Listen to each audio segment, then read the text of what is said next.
Our top story takes us to occupied Kashmir, where Indian forces have martyred 3 more youth in the Rajouri district. The civilians were targeted during a cordon and search operation in Nowshera area of the district. Locals say the operation, launched by Indian troops 2 days ago, is still ongoing. The occupied valley has been reeling under Indian clampdown for the last 151 days.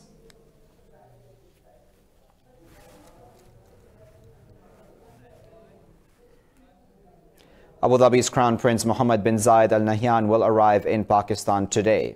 In a statement, the UAE Embassy in Islamabad said the day-long visit aims to bolster ties between the two countries. It said the Crown Prince will discuss bilateral and regional issues in a meeting with Prime Minister Imran Khan.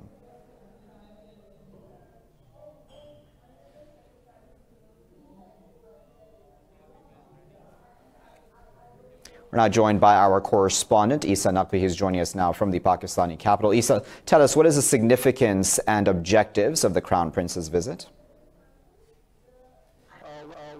The UAE's Crown Prince Mohammed bin Zayed Al Nahyan is expected to arrive shortly in Islamabad, where Prime Minister Imran Khan will receive him at the Noor Khan Air Base. He is coming with a high-powered delegation from where this delegation will come to the Prime Minister's house, where first there will be a one-on-one meeting between the UAE Crown Prince and the Prime Minister of Pakistan, Mr. Imran Khan, after which delegation-level talks between Pakistan and UAE will be held, and whole gamut of the bilateral relationship between Pakistan and UAE will be discussed. Not just the bilateral relationship, but also the regional situation will also be discussed during the meetings. And then, Isa, tell us, who exactly is he scheduled to meet during this trip? Obviously, he will be meeting the Prime Minister, but apart from him, who else is he scheduled to meet?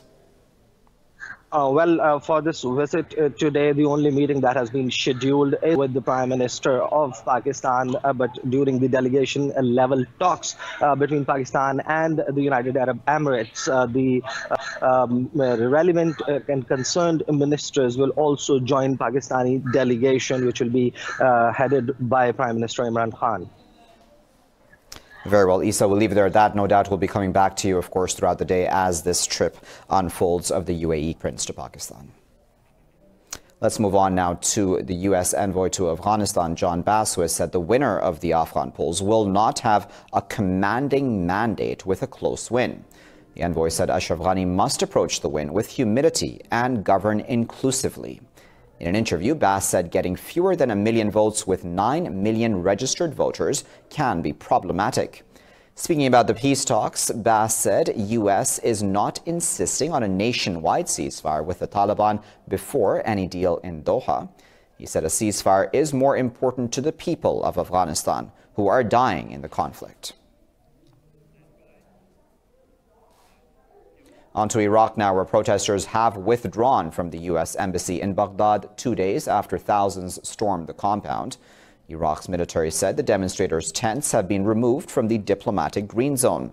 Protesters withdrew after Hasht al-Sha'abi paramilitary forces ordered them to leave.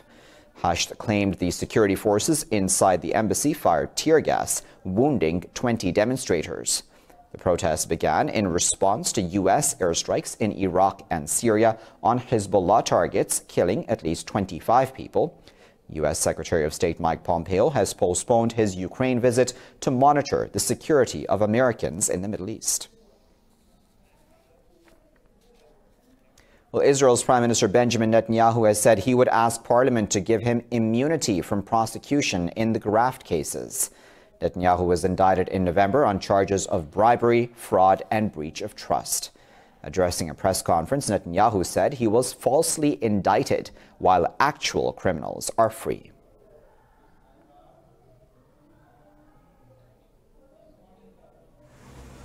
I intend to ask the Knesset Speaker, according to the Article 4, to let me implement my right, my duty, my mission to continue serving you for the future of Israel. Well, now let's move on to Yemen, where Houthi rebels have released 6 Saudi prisoners as part of UN-mediated efforts to end the 5-year war. A spokesperson for the Saudi-led coalition has confirmed the release and said the prisoners have arrived in Riyadh. The UN has welcomed the release that was helped by the International Committee of the Red Cross. In November, Saudi Arabia freed 128 Houthis and returned them to Sana'a. The conflict has killed tens of thousands of people and has pushed millions to the brink of famine.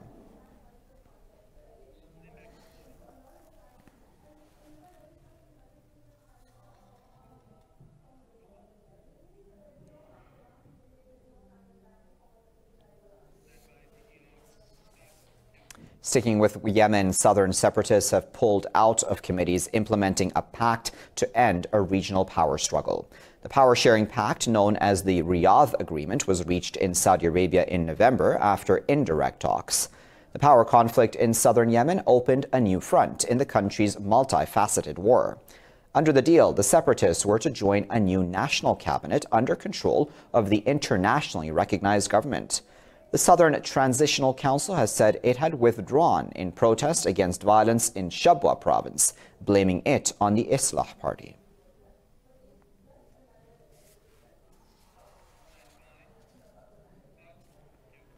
In other news, the Turkish parliament will vote today on deploying troops to Libya, following a request by the UN-backed government. Turkish Vice President Fuat Oktay says the government expects parliament to back the measure. The motion provides a one-year mandate to deploy ground troops, arguing the crisis in Tripoli threatens Turkey's interests. It identifies Ankara's Mediterranean shipping and businesses as its main interests. The draft motion says sending troops to Libya will prevent mass illegal migration. Earlier, Turkey and Libya's government of national accord signed a military and maritime deal. Taiwan's military chief and 8 others have been killed in a helicopter crash. The Defense Ministry says General Shen Yiming was on a routine mission to visit soldiers at a military base in the northeastern Yilan County. It said 13 people were on board when the aircraft made the emergency landing. 2 officers are still believed to be missing as the search operation continues. The Defense Ministry had earlier said 10 out of 13 people on the aircraft were found alive.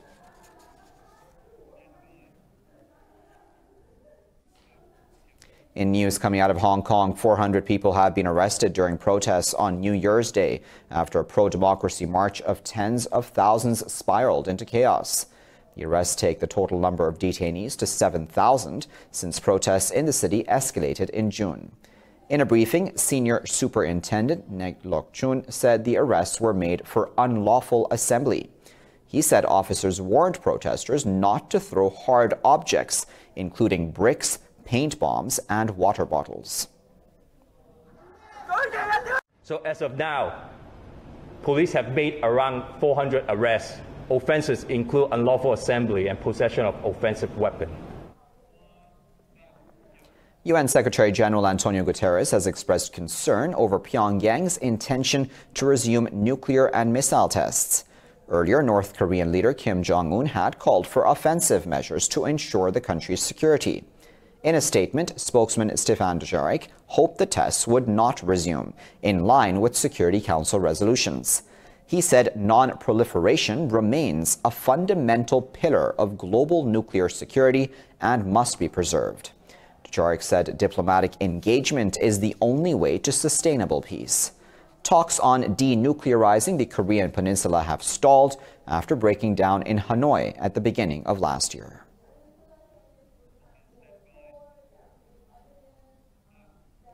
In Australia, thousands of residents and tourists along the New South Wales south coast have started evacuations as the threats of bushfires rise. Authorities have declared the coast a tourist leave zone for hundreds of kilometers. Long queues choke supermarkets and petrol stations as people stock up supplies to survive and escape. Meanwhile, a closure of major roads is causing traffic jams on the handful of available escape routes. Australia's Prime Minister Scott Morrison has said the government will do all it can to prevent any further loss of life. The priority today is fighting fires and evacuating and getting people to safety. What is incredibly important is that we continue to maintain the focus on these very important tasks. Those tasks are being well led and run by our state authorities, both in Victoria and in New South Wales, and I am in constant contact with premiers of both of those states. And coming up next in this news bulletin, a glove puppet show has lured audiences in Egypt. And T-cell therapy cures infants' genetic illness.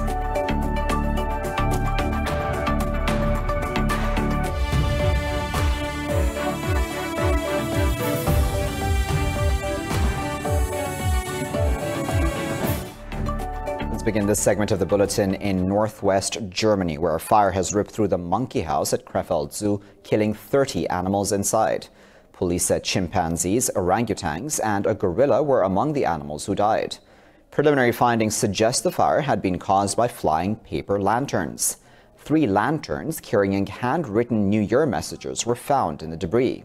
Paper lanterns have been banned in the region since 2009. 4 people have also died in a fire at a leather warehouse here in the Pakistani city of Lahore. Rescue officials say 19 others were hurt in that blaze. They said victims were trapped in the building's top floor. Witnesses said the fire was started by a short circuit and quickly engulfed the entire building. Victims have been taken to a nearby hospital.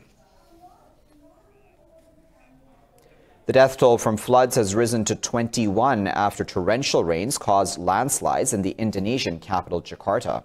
Disaster management officials say the death toll may rise. Officials said people died from drowning, hypothermia, electrocution, and being buried by landslides.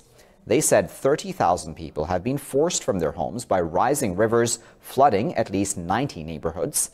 The city's main airport has suspended operations. Now, ahead of Brexit, the UK government has increased rail fares by over 2.5%. The Rail Delivery Group said it is the 3rd year in a row that average fares have been held below the rate of inflation. Transport Secretary Grant Shapps says the newly elected government is committed to putting passengers first. Labour's Shadow Transport Secretary Andy MacDonald said commuters were once again paying more for less under the Tories. Protests are planned against the fare increase, including a demonstration outside London King's Cross Station.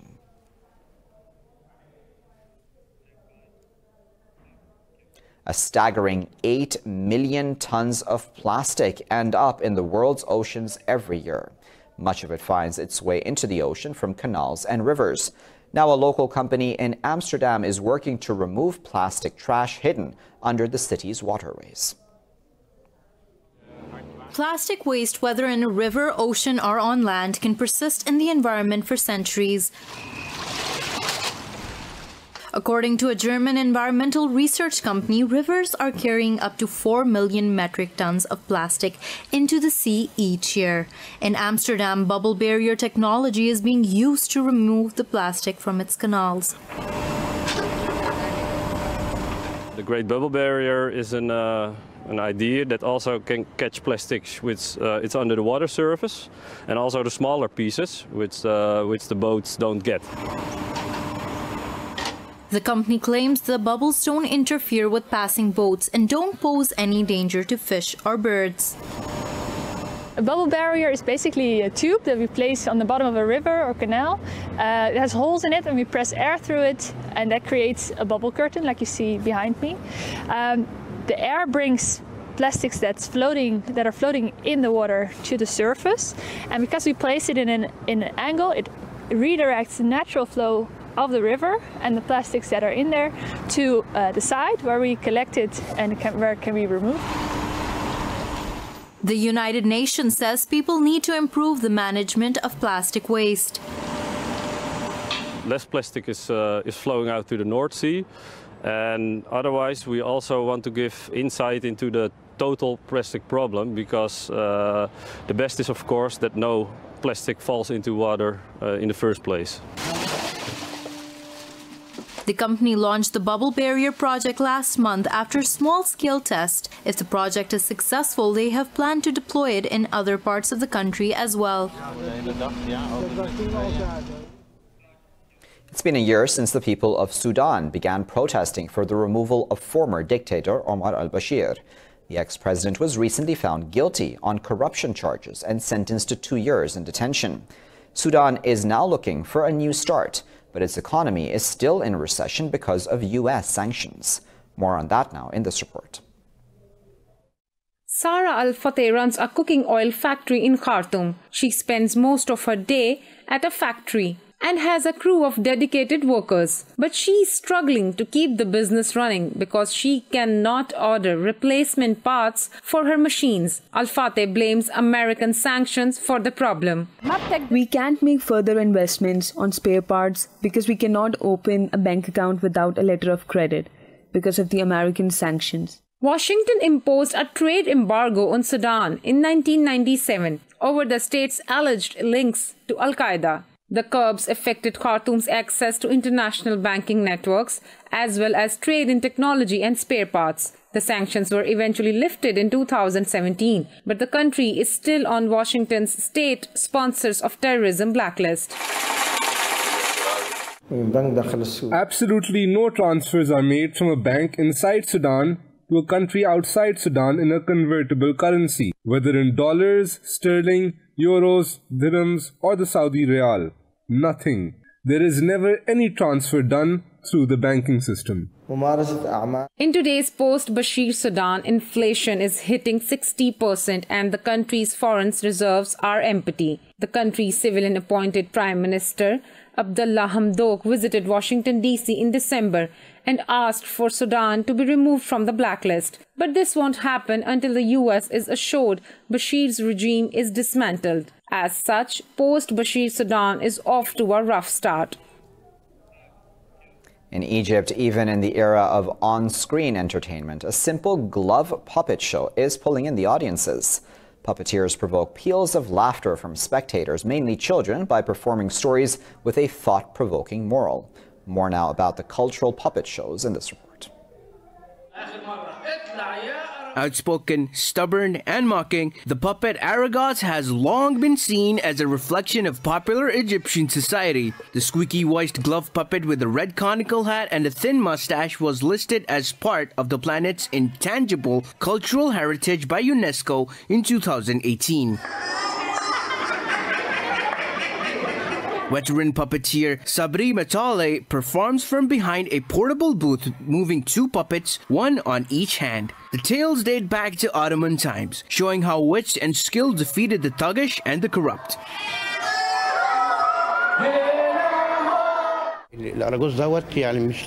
Argos isn't a toy for something to make fun of. Argos provides the audience with the power of laughter so they can laugh and be happy. The troupe, comprising of 6 members, has been performing each week in Cairo for over a decade. They have been poking fun at government figures since the popular 2011 uprising. Currently, many people are trying to get into this profession, especially after it's been recognized as a global Egyptian and Arabian art, and also after the verification of its roots and its importance regarding the topic it discusses. Despite the crackdown on freedom of expression during President Abdel Fattah al-Sisi's reign, the show is not censored. In the U.S., a still experimental T-cell therapy has been used to treat a genetic illness in an infant. It helped Johan's immune system fight off viruses after he received a bone marrow transplant. When a person's immune system is impaired by a genetic disease called chronic granulomatous, a bone marrow transplant can be a powerful therapeutic tool. But there is a serious problem. During the first few months, the recipient's defenses against viruses are severely weakened. It's hoped a still experimental type of treatment called T-cell therapy can help protect the patient during this vulnerable period. Where we can take T-cells from a bone marrow transplant donor pick out the ones that fight viruses and then give them back to a bone marrow transplant recipient after transplant to boost up their immunity against several viruses. After 20 years of clinical trials, it's being used to treat more and more patients, many of them children. Among them is a boy named Johan. Not silly smiles. Those type of things are experimental. You also have to weigh the pluses and minuses. But many hurdles remain. The costs. Bone marrow transplant is, I mean, it's 50 years old in the U.S. I mean, it's still not entirely clear what will happen to the patients when they're older adults. We very much hope that it will be a lasting cure for all the children that we apply it to. The costs can run into many thousands of dollars. At the moment, these factors are limiting the procedure to some 30 medical centers in the United States.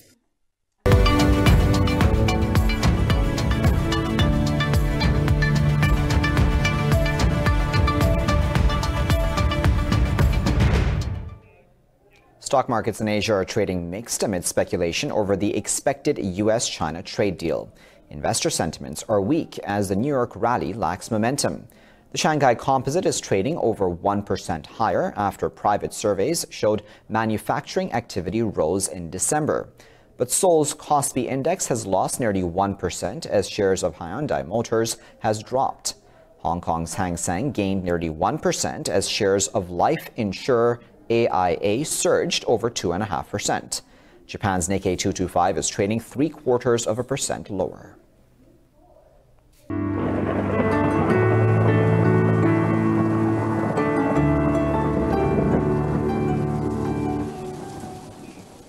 Time to find out what the weather is like around the world.